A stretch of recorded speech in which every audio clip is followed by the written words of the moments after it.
And are we are audio or visual or just audio? Just audio? Both. We are both, so they can see what I'm doing. Okay, good. Yes, Glad yes. I clarified that. I thought so, but I want to make sure. Yeah. Okay, so I believe we are live. Okay, very good. So, welcome today to Living Wisely with Dr. Susan, and I have a wonderful guest today. It is Pamela Jay, and she is a voice empowerment coach. I just want to say hi, Pamela. Hi, Susan. So nice to be with you. Thank you so much. And what I'm going to do is, there's so much that she's got in her background. What I'm going to do is just kind of read to you a little bit about her background, and then we'll get into talking with her. So she's a voice empowerment coach, what I just said, but also an internationally best-selling author and the founder of the She Dares to Lead initiative. She's committed to elevating the voices and messages of women entrepreneurs like you. So, using her highly successful heart voice activation system that she developed while healing from a chronic illness 27 years ago by singing in a grain silo on her farm. Does that sound crazy? That's wonderful. Yeah. Pamela now teaches others to unlock their expression by speaking from their hearts instead of their heads. And when they do, they communicate with greater confidence, write with clarity, and attract the right clients with ease because they're tapping into the flow and power of their natural feminine strengths. This is going to be wonderful. I'm so excited. Thank Yes. you. It's a Yeah. joy to be here. Excellent. Yeah. Yeah. So you've got your guitar here today. Are we going to get something special? Well, I do. I'm a singer-songwriter as well, and this is Clarity, my guitar, who has been on a magical journey with me for the last 27 years. Mm. And I use her in the work that I do with my clients, and I can tap in and hear through harmonic resonance, it's called, that where there may be blockages in people's energy fields, and it helps them understand how they work and where they may be holding resistance. And it's just been a fabulous thing. It's something that I learned, as you mentioned, when I was healing from an illness when I was 38 years old. But I learned to sort of recognize where there is resistance in my body. The body never lies, right? Mm. And I was able to heal naturally from Crohn's disease by unlocking that and loving my illness to death, I always say. Wow. And I think what I did is tapped into the feminine energies that are not there to fight, but I learned to love it and to look at it as a messenger. So Uh, resistance when we feel it, and you know this is so much what you do and the beautiful work that you do. When we recognize that the resistance is a messenger and a sort of a signal that's kind of bringing us something that could help us instead of something that's wrong and needs to be fixed, many, many miracles can happen. So I love to use this gift now to empower the natural voices and the confidence of women who know they're born to lead in some way, whether it is a vision and an organization or just live their lives more fully and in a healthier way. And when they do this, they can communicate again with an authentic, what I call magnetic presence uh, that people can feel. And people are hungry for that. It's an authenticity that we're anxious to feel in ourselves. And I believe we all have the ability to unlock that and kind of remember it and know what it feels like so we can recognize when we're maybe more in our heads and when we're really speaking from our hearts. I love that. I mean, we're on social media right now, so we have that. But I think many of us put kind of a false face when we're on social media, and just what you're talking about, finding that authenticity and being able to show that is it's so wonderful, and I think it really is very attractive to others, just because it may be so rare. Yes, it is. And it's really interesting. I find that a good many of the women that I work with are more naturally introverted by nature. I certainly am, as someone who loves to be out in nature. But here we are with all of this technology at our fingertips. And gosh, we can work right from our living rooms. But oh my gosh, when the camera comes on, it's like, what? And so I have learned in working with women clients from all over the world that there are some things that we can learn to shift in that can help us. And I think the very first thing is to recognize that you're going to feel some anxiousness when that camera comes on, or when you're on a call with a client, or if you're getting ready to speak on a stage. There's going to be some little, I call them gut flutters. You know, you're going to have a little bit of anxiousness. And we tend to think that's something we have to bust past or overcome. And when we do that, we're automatically trying to push past, and it puts us in our head voices, and it brings us into sort of a false sort of, I'm here. And we don't like how it feels, especially those of us that are more sensitive. It feels unnatural, and we don't like how we show up in that. And so it just is, how do you move past that? Well, the first thing I think is to recognize that when you feel that anxiousness, to just go, oh, there you are. I know you're there. Mm-hmm. And it is a signal for most everyone I work with. I discover that they are holding their breath a little bit when they're nervous. This is something to check and to notice. When you get nervous, do you hold your breath? And a good many do. And when you do, you are cutting yourself off from your power center, your solar plexus in particular, and not in your body. So you immediately go whoop up, and you're holding it. So you hold your energy, you're stiff, and you feel unnatural immediately. It's a defense mechanism, but it's something that we can unlearn. And so, yeah. And breathing is so important to all, of all of health. And, when you have that breath, automatically that stress response goes down. You get out of that fight or flight, which we may be in because we're getting ready to speak or talk, and then get back into that parasympathetic, that rest. Absolutely. It tells your brain you're safe. You get a good breath and your brain goes, oh, you're safe. Go ahead. Right? Exactly. And this is what my illness taught me. I realized that, of course, singing was healing because I was breathing, for goodness sakes. I had to get a good breath. Exactly. The sound of my voice coming off of the stone walls of my silo was just like, oh, it felt just wonderful because I was relaxing, right? And it was an unconventional way to stumble upon all this, but you're absolutely right.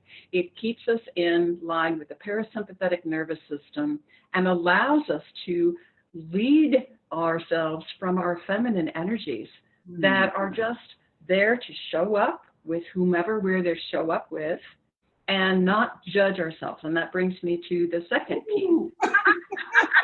Because this is going to be a good one. We're going to be judged, but you know who the biggest judge is? Ourselves. Yes. Ourselves. How we sound, how we look. Oh my gosh, did I do it right? So when I work with clients and we can tap into what I call the heart voice, when your heart is aligned with your expression and you are showing up authentically, you're getting a good breath and you're in your physical body, you are coming from a place of truth. I call it radical self-trust. You are in your soul and you are speaking. And guess what? From that point, there is no way that you can say the wrong thing. Wow. Now, isn't that just kind of like you kind of can relax into that? You're like, wow, I'm going to show up as me. No one else can do that in the whole world. And I'm going to do my very best in this moment. And then that's it. And you move on. So it gets easier and easier the more you do it. Absolutely. The more you do it. Yeah. And go ahead. I was going to say, I remember when I first started doing video, and that's something I think you're going to be telling us as well. I was pretty comfortable being in front of an audience, a live audience, and speaking because I had done so much in my previous career. But then when you got to that camera, and all you see is this little dot, and you're talking to a dot, how do you bring that same authenticity to what you're doing? So I know you're going to be coming to that. Yeah. I am going to talk about that because the same thing happened to me and I went, what is this? I don't understand. Why is it so different? Right. First thing I recognized, and again, I tend to work with women who are, they're feeling centered and heart centered. A lot of these women that we're working with, and I suppose most everyone listening here is, and they want to come out authentic. And you see that little camera, and in a live situation, in an audience, you don't maybe realize this, but when you step into that, you are energetically sensing the whole surroundings. You're getting a read on the room. You're getting a feeling of, oh, am I welcome here? Is anyone uptight? Are there noises in the background? You get a read and you adjust because you're pretty good at parts of that. Even those of us who've already done some presenting. When there is a blank thing there is nothing to play off of. Exactly. And it is like crickets, not just sounds, but energetically, there's nothing. And you see that aperture and you think the whole dang world is watching you. And talk about like overwhelming. Yes. So again, in that moment, I look at the aperture of that camera lens and I imagine it as you, Dr. Susan, or whomever, sitting right across from me at the coffee shop or wherever, one person. One person. And it's so interesting because then you communicate at this level like we are now, more intimate, right? You're holding that space. Instead of like, I am projecting to the whole world now, and this is what I have to say today. Can you see how that flipped me to my head voice? Yes. And we lost this connection. I So doing that, and when you're at home by yourself making a video for a Facebook group or something like that, I encourage you, first of all, practice a little bit, but look at that aperture and look at it like it's a little baby that you're looking at for the first time. Love it. Love it. Just, just look at it with all that intimacy. People can feel that. Yeah. When you do that. Yeah. Is that helpful? That idea. Yeah. Very, very helpful. I know because I've heard from some people that you've got to project beyond the camera and it just feels so unnatural. I think it's reverse. Mm-hmm. I think it's not that we have to push it. It's that you want people to come in. You want them to pull in. And when you are speaking from your heart, you release oxytocin in your body. And this is what happens if you're in a conversation with an actual person. They feel it. It's what I call the magnetic presence instead of a magnetic personality. It's the opposite of what we've sort of been trained to do. And we're naturally really pretty darn good at it in many settings. We just haven't taken it. We have this, okay, I'm on camera now. I have to teach. I have to be a leader. I have to do all this. And we get into an overly masculine push, drive, strive situation, right? And coming back in and catching that. And I just like to clarify, masculine and feminine energy, we all have both within us. We need both. I frame the feminine as our being, the masculine as our doing and our actions. Mm-hmm. So it's a beautiful dance. Yes, and we do need both because without either one, we're just so unbalanced. Absolutely, and it is about balancing that. And the other thing I have noticed in the clients that I'm working with that are having such amazing success when they discover they can do this is that most of them have a remembering. So when we do sessions together, we do an energetic session. I read the chakras all the way through and can recognize where there are tones and resistance, but it helps them to tap into something that seems to already be there. Seems to be a recognition. You know those moments that you've had in your life, we've all had some of those, where you're so present. You can go back and you can remember that beautiful moment, whether it was in nature, with an animal, with a person, something happened and you were so present and so alive in that. And so we tap back into those rememberings and it becomes like a new benchmark. You're like, oh my gosh. And you realize that this is something you can tap into again and again and again and return to that.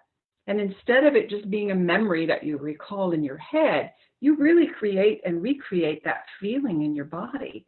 And the body doesn't know the difference, whether you're actually, going through that experience now or if it was a memory. So those energies are there. And what the heart voice activation system does that I go through with my clients is helps you learn how to stack these feelings, this beautiful resonance within your body, and it continues to expand your heart and open you up to this greater version of you. You know what's so amazing is that things that you have known for years and in generations, that we've known for generations and centuries, science is just now starting to catch up with.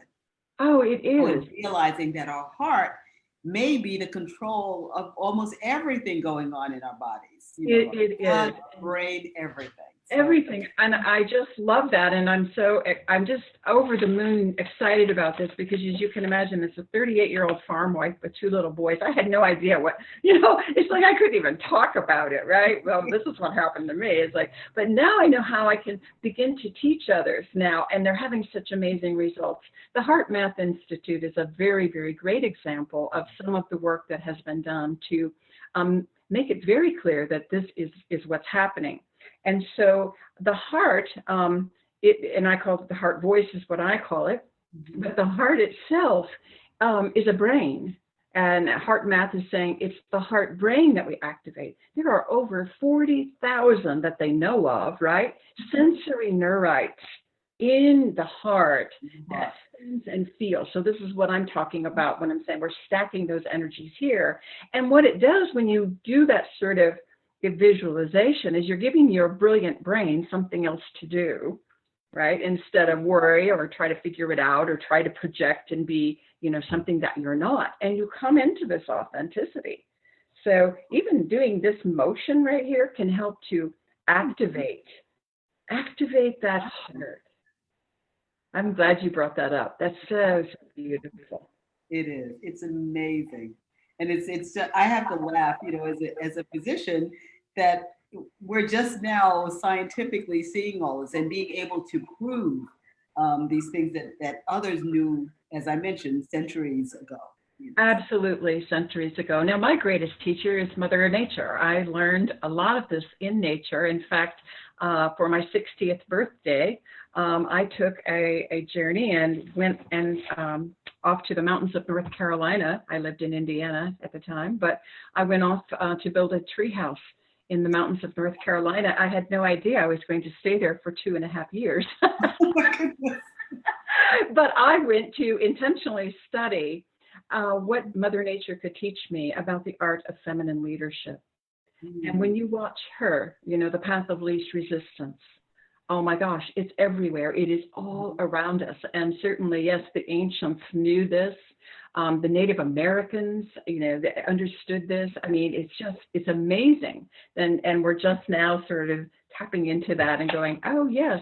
So I laugh. It's like I've been forest bathing for, since I was in my 20s, and now it's a cool thing to do. A cool thing, right? Scientific evidence. And it's like, yeah, get outside in nature and connect with your own inner nature. And grounding, as you mentioned, forest bathing, grounding, all of these things. All of that. Now we can prove that it works. Yeah. And and just to close with that, I think we're at a place now where we are having more and more of these rememberings, I call them, as women in leadership. And we're here to lead in a fundamentally different way. And many of us are building a new business model. It's a feminine business model. Yes. And it's not one that you write down on paper, and have a 10-year business plan. I believe we are sort of building the plane as we're flying it. It's an organic process, right? And we stay with that and we grow with that, but we're looking for win-wins. cooperation versus competition. All of these things are what I've been talking about that we learn within our own bodies first. But it's a magical time.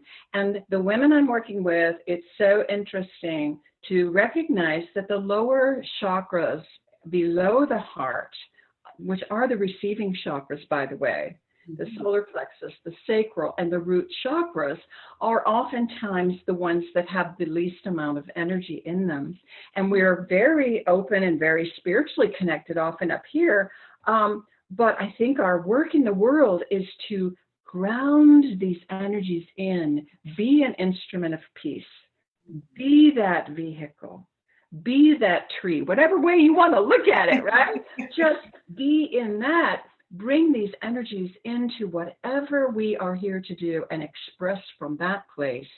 And then I do believe we are being the change we want to see in the world. Right. And that's one reason why I started this community, the Boss Women Wellness Community. And BOSS stands for bold, optimistic, strong, and supportive. That's why I did this, because we as women are strong, we are bold, and we need to share this, to recognize this in ourselves and share it. Absolutely. And there are a lot of us who are probably learning to share at a whole new level and finding the value of having sisters that we can express things to and give voice to and hear ourselves back. It's such a powerful thing. I know that's true for myself. Yes. And then so many of us have groups. Everyone's creating their own groups and doing similar things. And it is such a beautiful, beautiful gathering. So we're gathering these energies within us. And then as we express them and we share them with others, then the ripple goes and goes and goes. So, and that's one of the things I'm doing with these Thursday mornings, is really kind of getting other women who are part of what I'm trying to bring out to the world. And so would you tell us a little bit about your group as well? Sure. I have, I call it the She Dares to Lead initiative. And right now it is a group right now, a private group on Facebook. Anyone's welcome to come and join that if you would like. We're 500 plus strong, women from all over the world, and we're elevating the voices and the messages of women entrepreneurs. Just being there to support that. We have a sister in the spotlight that we do each month, and hopeful that you will be one of those and share what you're doing and what your group is doing as well. So I just love that. Didn't really expect to do that, but I tell you, it's a great practice because you get on and you can share and you can teach from that, and it's private. It's a great way for any of your listeners to think about who can you serve, and you practice and you teach and you become an expert within the safety of that. It's not like the whole world sees it. It's like right there. I call it a sacred campfire. And it's really a lovely way to get comfortable in being more visible in a baby step. Exactly. Both for the person doing it and for the people in the group. There are things that you may not want to share to the whole wide world, but you feel good sharing with your sisters in a smaller community. It is. And one of the greatest things is watching them connect with one another and supporting one another. So as you're doing that, you're the facilitator of that, but it's not all about you. It's how they are interacting. I've introduced several women to neighbors they didn't know they had, and clear across the nation. And it's just so beautiful. Yeah. Absolutely. So I'm so glad that you are doing this because you have a magnetic presence. I met you in California in March, and I remember you were one of the greeters there, and every morning your smiling face would be there, but you also you embody this wisdom, and you immediately are welcoming, and you are holding that, and so it's memorable when you come from that. People do remember that, and it is a part of what can make our message more potent, more memorable, help us connect with the right clients that we want to attract. Exactly. And that's a whole nother conversation about connecting with the right clients. Absolutely. Absolutely. Yes. Now, I know that you had a gift for those in the group here. Would you I like to say do. that? I do. For anyone that's listening, and I guess you'll put the link up for that, but I would love to offer a 20-minute heart voice reading for anyone who would like it, where I will read your chakras. Clarity and I will be there, and I use the harmonic toning, and I can hear what your chakra is currently saying and where you may be blocking your natural voice or your feminine strengths. That can just, it's fun. It's really, really fun. Sounds wonderful. Sign me up. Yeah, and we do it on Zoom. We meet on Zoom just like this, like right here. And I can even record it if you'd like a little recording of it. And you gain information. Most people are like, oh my gosh, that's so spot on. And but it starts to change how you begin to show up in these situations, and some give you some clues and cues. Sometimes I get little songs that come through, and it's just fun. It's just really a beautiful way to share what I do and give someone a taste. So I thank you for that opportunity to share that. And I am now booking those. There are a limited number I can do a week. So the sooner you ping me and get on my schedule, the sooner you can get one. It's wonderful. Thank you so much. And thank you for being here today. Thank you. Wonderful. It's always a joy to see you and to share, and continued success in gathering those who are here to be boss. Oh, thank you, Susan, and thank you all of your listeners. Thank you so much. Bye-bye. Bye.